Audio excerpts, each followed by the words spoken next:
Okay, good afternoon, children. So we can start the class from by answering the previous question. Okay.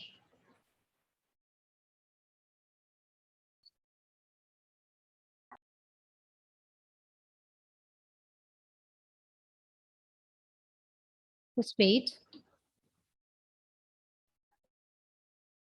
Is it visible? Questions? Yes or no? Yes. Okay. So the first question, the magnetic quantum number specifies. The options are size of orbitals, shape of orbitals, orientation of orbitals, nuclear stability. So which is the correct option? Shabari, can you tell me? Orientation of orbitals. Yes, orientation of orbitals. Okay. What about size of orbital? Which quantum number specifies size of orbitals?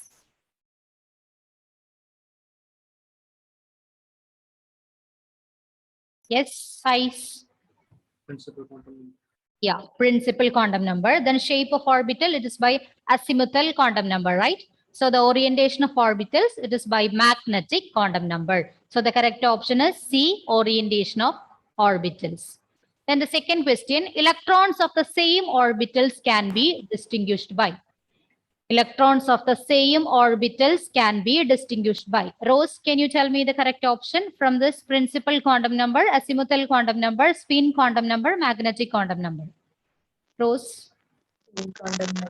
Yeah, spin quantum number. Because in the case of principal quantum number, it will be varied. It will be same for the electrons in the same orbital, right? And in the case of azimuthal quantum number also remains same because same orbital.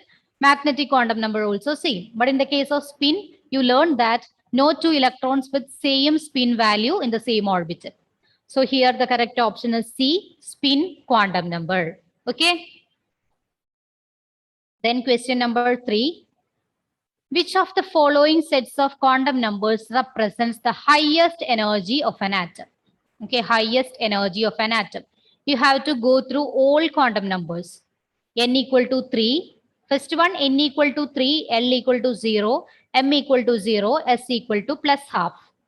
Okay, so here it is 3S, right? 3S. Then the second one, N equal to 3, L equal to 1. That means 3P, isn't it? If L equal to 1 means it is P. Then third option, N equal to 3, L equal to 2. That means it is 3D. So 3S, 3P, 3D. Then option D, N equal to 4, L equal to 0. Which is that orbital? N equal to 4, L equal to 0. That is 4S, right? 4S. So it is 3P, 3S, 3P, 3D, 4S. So among these four options, which of the following sets of quantum numbers represents the highest energy of an atom? Alan Joshi, can you tell me the correct one? Option C.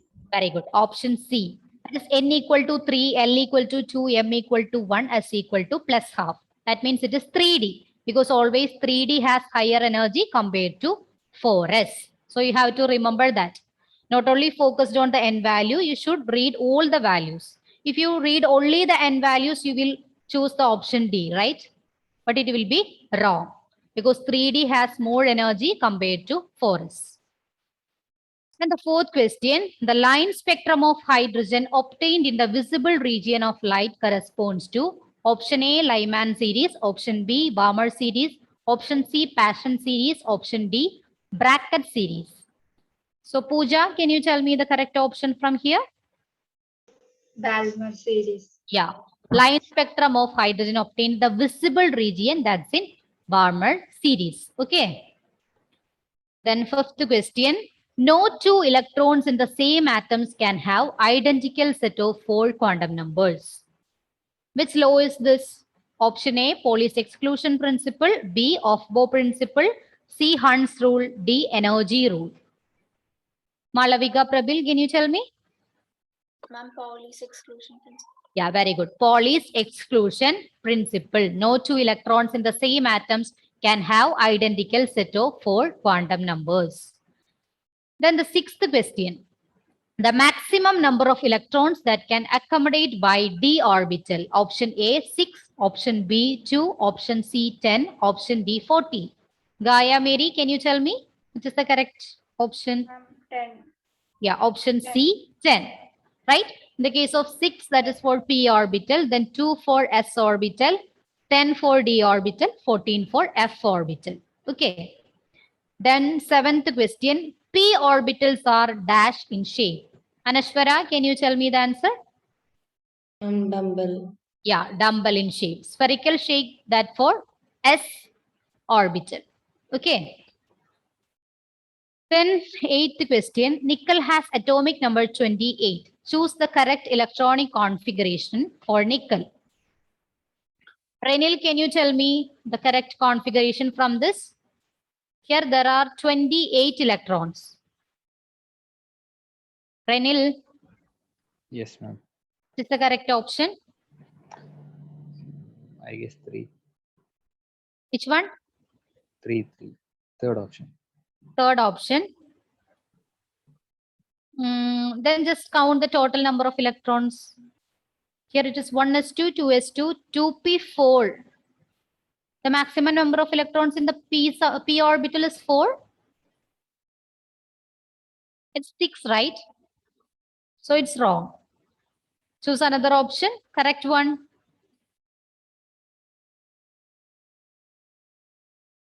Emmeline, can you tell me? Ma'am, is it second option? Yeah, second option. 1s2, 2s2, 2p6, 3s2, 3p6, 3d8, 4s2. Here you can write 3d8 just above, that means just before 4s2, but you should fill 4s, then you can fill 3d. Okay. While you write the electronic configuration, you can write 3d, then 4s, it's okay. But you have to fill 4s, then 3d. Okay. Here after 4s2, then 8 electrons are filled in 3d orbital. So the correct option, when you count the total number of electrons, it is 2 plus 2 plus 6, that is 10. Then again 2 plus 6, that is 18. Then again 4s2 2, that is 20. Then 8, 28, right? Then the ninth question, how many angular nodes for 4d orbital? How many angular nodes for 4d orbital? Option A, 4, option B 3, option C 1, option D 2. What's the equation to find out angular nodes, Lakshmi? L. L, very good. So what about the angular nodes for 4d orbital? What's the L value of 4d? 2. Yeah, 2. So option D 2, right? Option D 2, that's the correct answer. And the last question, which ray has the longest wavelength? The options are gamma ray, UV ray, X-ray, and IR ray. Sarah, can you tell me which is the correct option? Option D. Option D. D, yeah, IR ray. Gamma ray, X-ray, UV ray, visible, IR, radio wave, microwave. That's the order of this different waves according to their wavelength, increasing order of wavelength. Okay, so these are the correct answers for the previous test. Now it's clear, right? If you made any mistake in the previous test, do not repeat it in the next test. Okay. Okay, children, and just wait.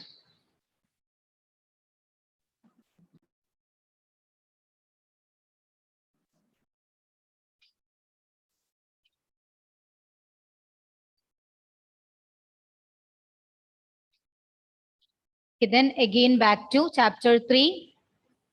The last class we have learned about which topic? Electron gain enthalpy, right? Electron gain enthalpy. So we can discuss the remaining points.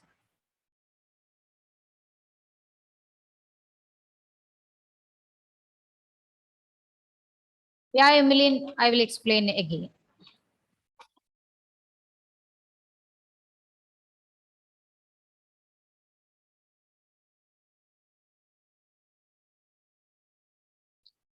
Yes, electron gain enthalpy, that's the energy that required or accompanying when an atom it is converted to ion. That's it. Okay, when an electron is added to a neutral gaseous atom, it is converted to a negative ion. So the enthalpy change accompanying the process, it is defined as electron gain enthalpy. Clear, Emmeline? Yes, ma'am. Okay, then there are different types of reaction, exothermic reaction and endothermic reaction. In the case of endothermic reaction, energy is absorbed, and in exothermic reaction, energy is released. So depending upon the endothermic or exothermic reactions, we will give positive or negative sign. If it is exothermic, we will give negative sign, and if it is endothermic, we will give positive sign. Okay. And the next topic, that's about noble gases. I already mentioned the value of noble gases in the last class. It will always positive. You can also note zero or positive. This electron gain enthalpy may be 0 or positive.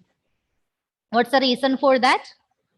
0 or positive. This is because they have no tendency to gain an additional electron, as they already have stable ns2 np6 configuration. They have completely filled configuration and they are stable. So more energy should be supplied to add one more electron to that completely filled configuration. That's the reason. Okay. Noble gases have practically 0 or positive electron gain enthalpies. This is because they have no tendency to gain an additional electron, as they already have the stable ns2 np6 configuration.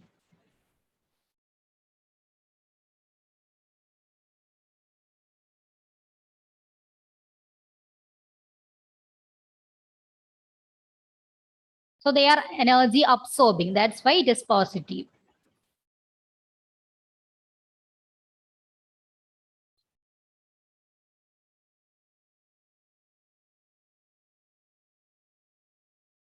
The second point, that about halogens. That's the 17th group. They have high negative electron gain enthalpies. This is due to their strong tendency to gain an additional electron to change into stable ns2 np6 configuration. In the case of halogens, they have high negative electron gain enthalpy.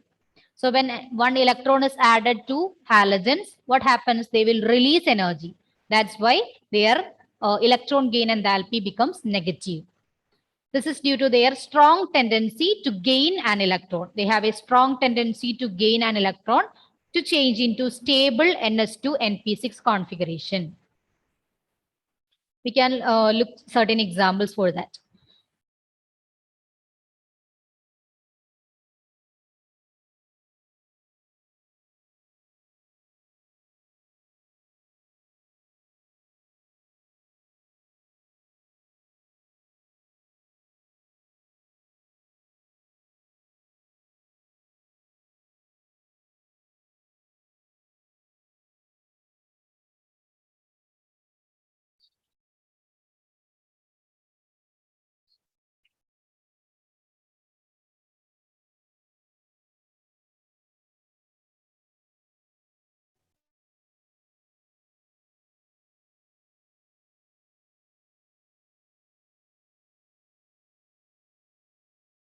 Please switch on your videos, children.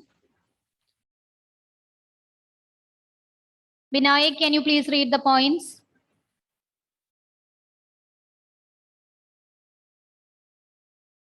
Vinayak.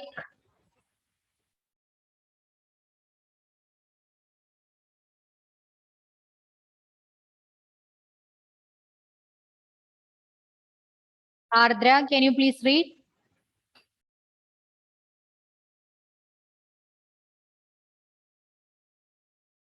Ardra.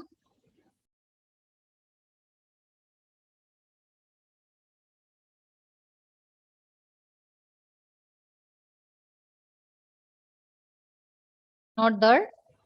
Naureen, can you please read? Yes, ma'am. Okay. Factors affecting the electron gain enthalpy. Noble gases have practically zero or positive electron gain enthalpies just because they have no tendency to gain an additional electron as they already have the stable ns2 np6 configuration. Halogens have high negative electron gain enthalpies. It is due to their strong tendency to gain an additional electron to change into the stable ns2 np6 configurations. Okay. So we can do one example for this halogens. First one is fluorine, right? Its atomic number is 9. So when you write the electronic configuration, it is 1s2, 2s2, 2p, 2p5, right? 1s2, 2s2, 2p5. And what about chlorine? Its atomic number is 17. So 1s2, 2s2, 2p6, 3s2, 3p5. And here you can see that the maximum capacity of p orbital, that is 6 electrons. Okay, 6 electrons. If they have 6 electrons, that means they are stable. They have a completely filled configuration. So here look at the outer electronic configuration of these elements.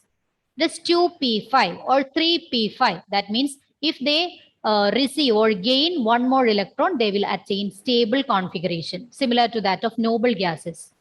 That's why they have a great tendency to accept one electron. And the electron gain enthalpy is always negative. When they gain one electron, the energy is released because they are stable, right? That's why they have a stronger tendency to accept electron.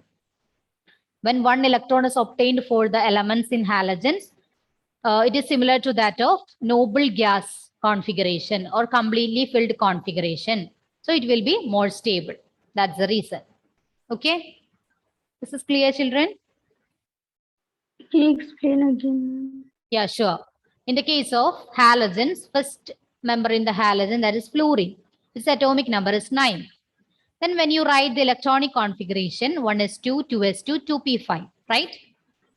Then the total number of electrons, that is 9.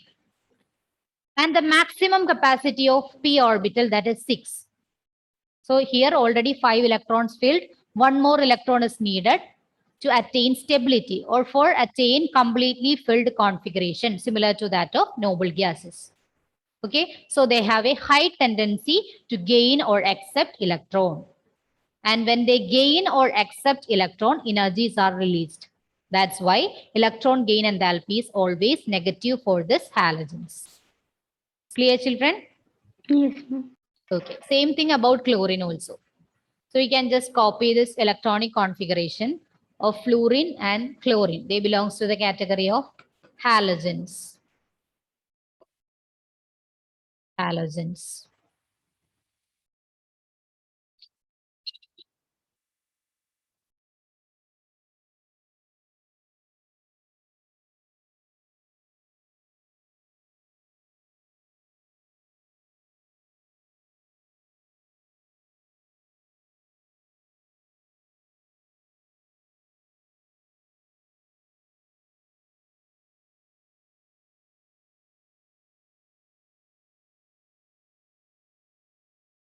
Have you completed this one?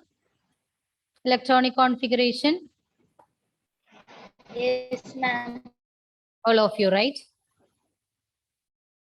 Okay, then we are moving to the periodic trends in electron gain enthalpy. Periodic trends in electron gain enthalpy. First, we are looking for the electron gain enthalpy in a period.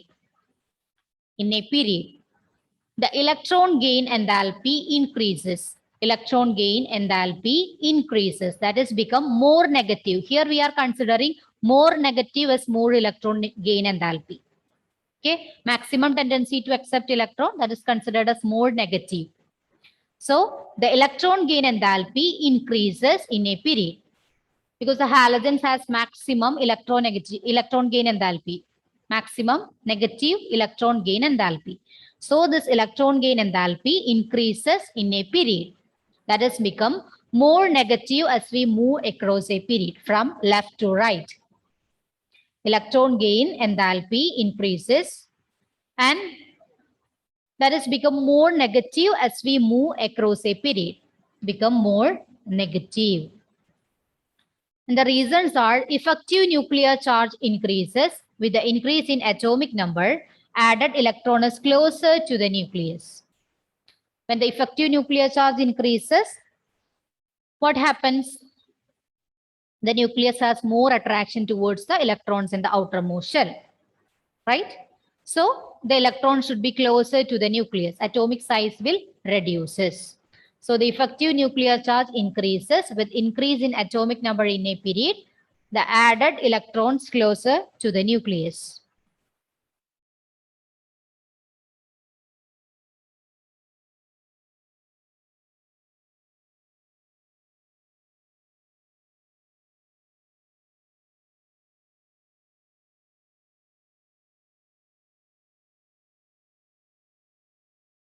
Okay.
Have we completed the first point?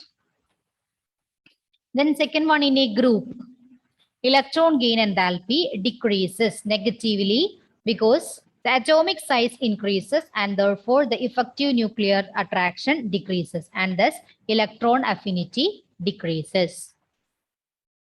Okay. The electron gain enthalpy decreases negatively in a group from top to bottom because the atomic size increases in a group, right? And therefore the effective nuclear attraction decreases and electron affinity or the tendency to gain an electron, it will decreases.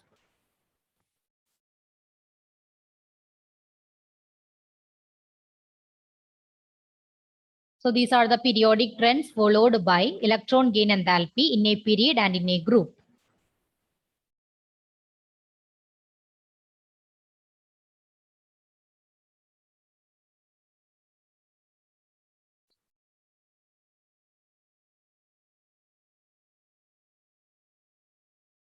Ma'am, Yeah.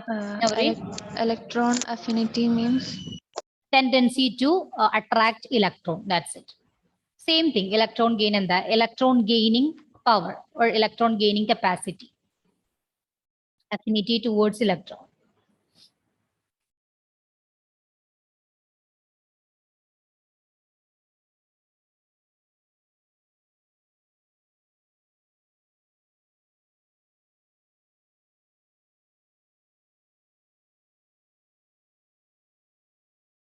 John Joes, can you please read the points?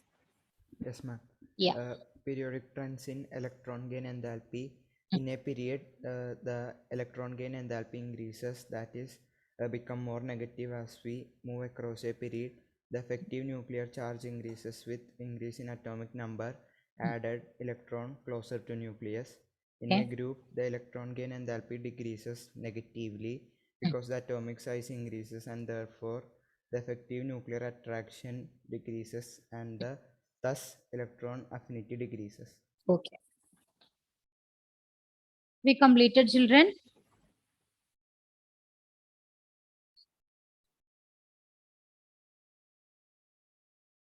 All of you? Yes, right? Adulya, what about you? Yes, ma'am. Okay.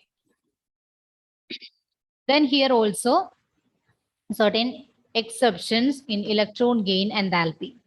Electron gain enthalpy of oxygen is less than that of sulfur. Okay.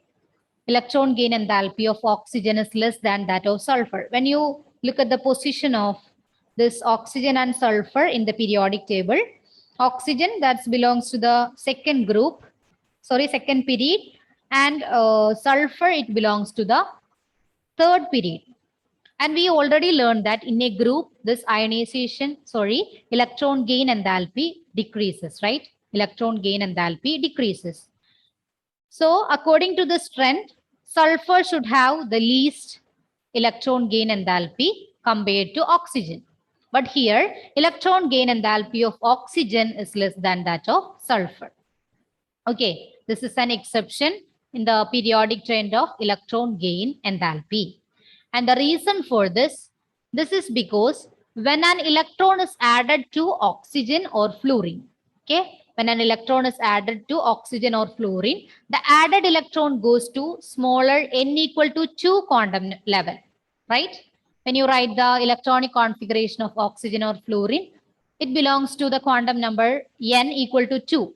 That is 1s2, 2s2, then 2p6, that's for oxygen. And for fluorine, 1s2, 2s2, then 2p5. Isn't it? So it belongs to n equal to 2 quantum number. That means the main shell is 2 and suffers significant repulsion from the other electrons present in this level. So there will be other electrons there, and if more electrons, the electron repulsion will increases.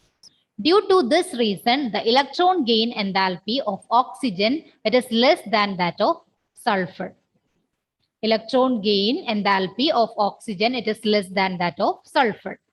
Okay, I will repeat the reason once again. When an electron is added to oxygen or fluorine, look at the configurations. In the case of oxygen, it is 1s2, 2s2, 2p4, right? The last time I told you 2p6. 1s2, 2s2, 2p4.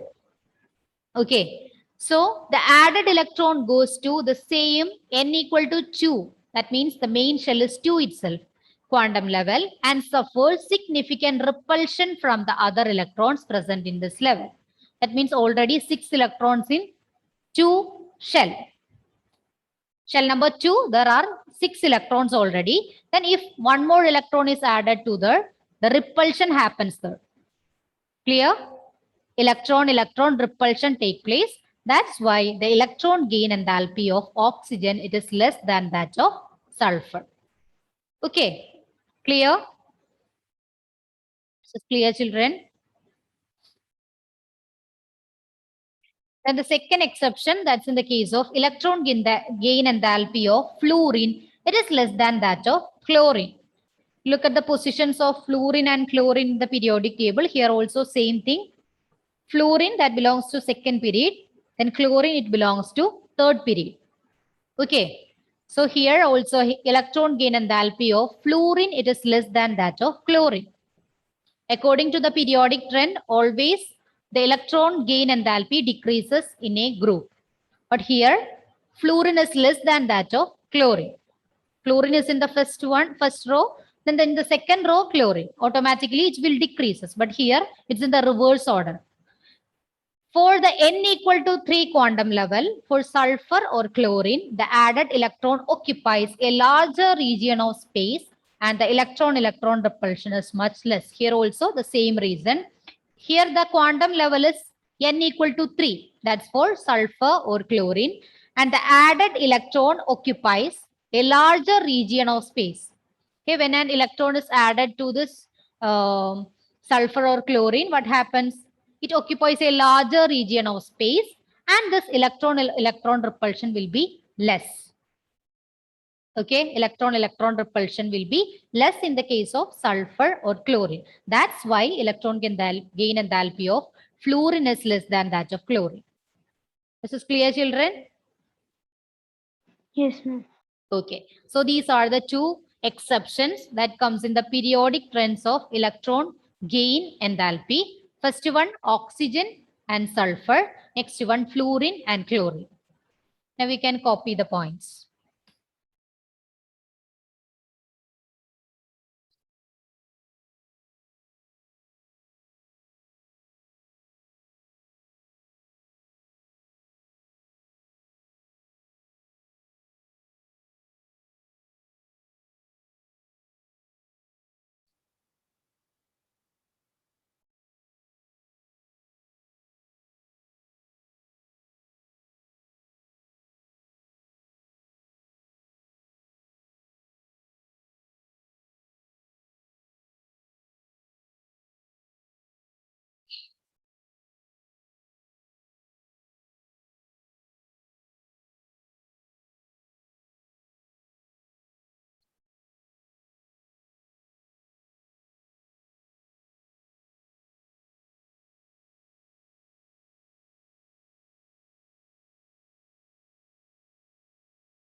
Have we completed, children?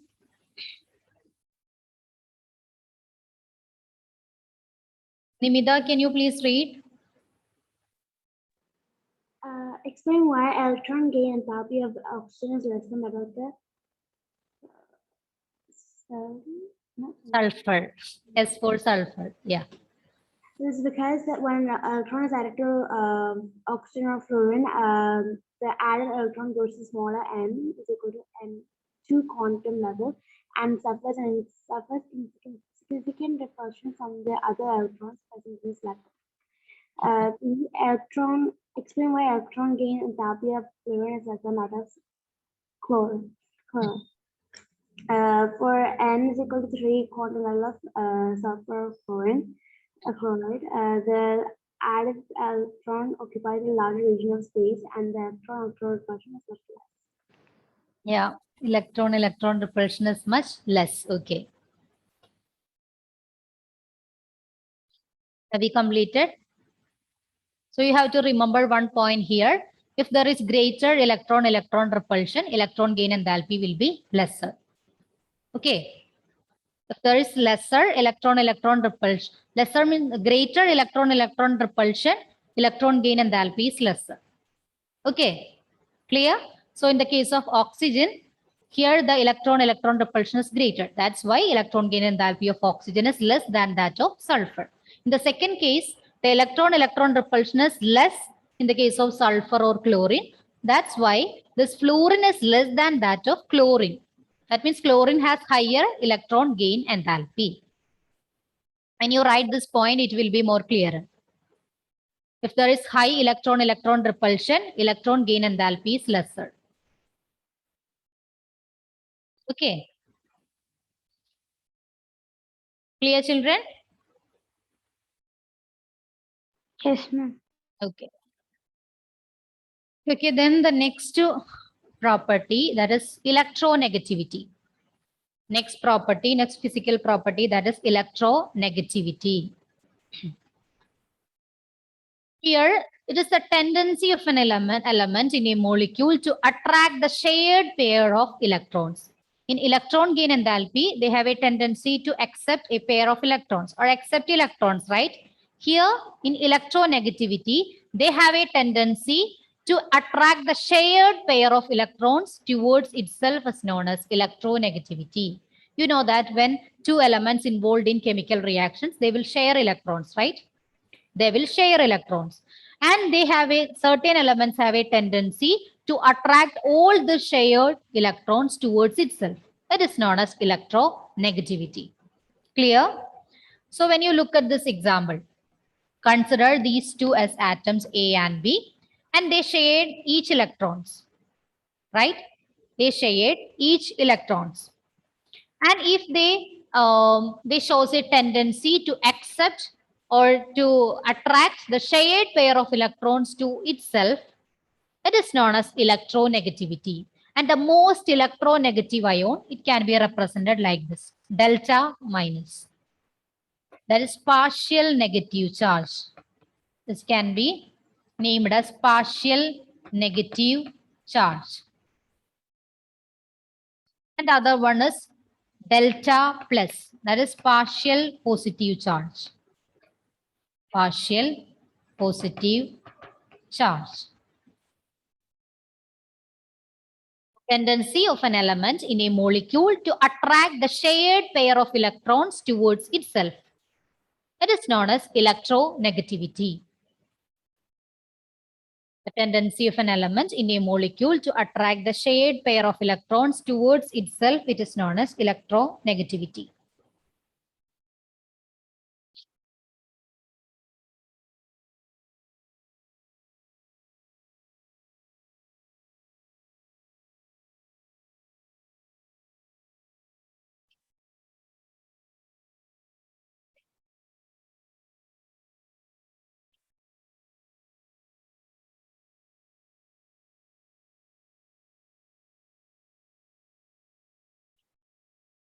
Alandina, can you please read the slide?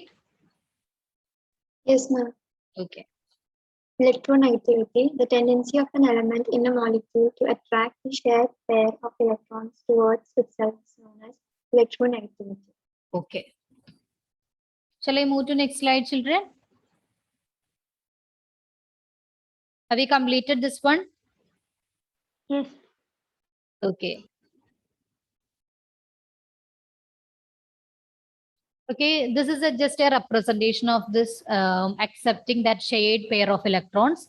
One who has more electronegativity, that means if there is big difference between their electronegativity values, they will shows this covalent bond, that means sharing of electrons. Okay, and among these two elements that involved in covalent bonding, that means sharing of electrons, one with more electronegative charge that will accept the shared pair of electrons.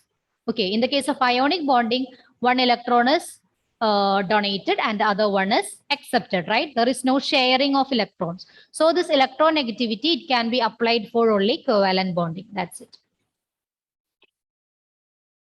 On this electronegativity, it is not a measurable quantity. In the previous cases, all other physical properties, they can be measured within the chemical reaction itself, right? Ionization enthalpy, then electron gain enthalpy, etc. But in the case of this electronegativity, it is not a measurable quantity. It's the value for this electronegativity of each element, it's always fixed. Okay. The value of electronegativity of each element, it's always fixed. So there are number of numerical scales of electronegativity of elements. One is Pauling scale, then Mulliken-Gibbs scale, Aldred-Roshow scale. These are the different scales that are used as a scale for measure this electronegativity. Not measuring, the fixed value is there for each element. And most widely used is Pauling scale. Okay, Pauling scale, it is used as a scale to know the value of electronegativity. From Linus Pauling, he assigned arbitrarily a value of 4 to fluorine, the element considered to have the greatest ability to attract electrons. So I told you there are different scales of electronegativity of elements. Among these different scales, most widely used one is Pauling. It was introduced by Linus Pauling, and he arbitrarily fixed the value of fluorine, electronegativity of fluorine as 4. And fluorine is the highest electronegative element. It has the maximum ability to attract shared pair of electrons. And I told you the values of electronegativity that can be shown in this different scales. Okay, but electronegativity, it is not constant. It will vary depending on the element to which it is bound. it has a certain value in the scales, Pauling scale, Mulliken-Jav scale, Allred-Rousseau scale, etc. But it will be varies depending on the element to which it is bound. Okay, so you have to note this point. Most widely used scale for electronegativity, that is Pauling scale. It was introduced by Linus Pauling, and he gave the value for the electronegativity of fluorine. It's the element considered to have the greatest ability to attract electrons. Okay. This is clear, children?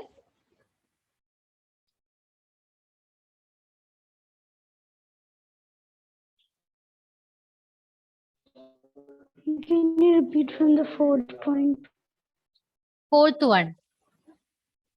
Yeah, okay. Linus Pauling, that's the name of the scientist who assigned an arbitrarily a value of 4 to fluorine. That's the electronegativity of fluorine. Its value is 4. Electronegativity of fluorine. That is 4. Okay. It is the highest electronegative value. And this fluorine has the greatest ability to attract shared pair of electrons. And this electronegativity value, it is not considered as constant. It will vary to which element it is bound in a chemical reaction. If this fluorine, it is bound to hydrogen, it will shows a slight variation from this 4. Then in the case of oxygen, if this fluorine is attached to oxygen, it will shows another value. But the fluorine, in the case of fluorine, according to Pauling scale, its value is 4. 4. So all other elements have lesser value than this 4 according to Pauling scale. 4 is the maximum highest electronegative value. That's for fluorine.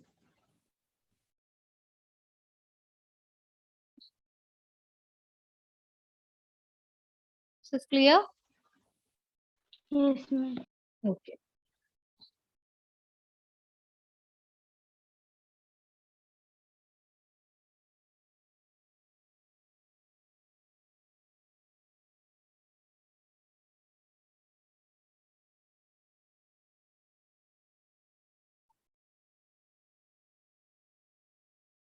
Have we completed the points, children?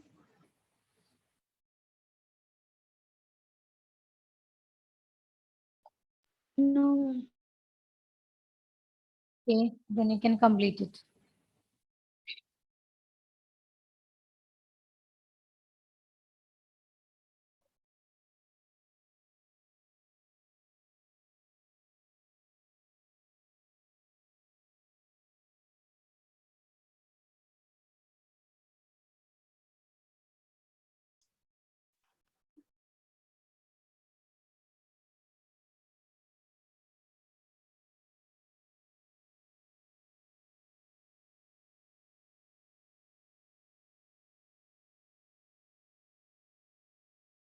Finished?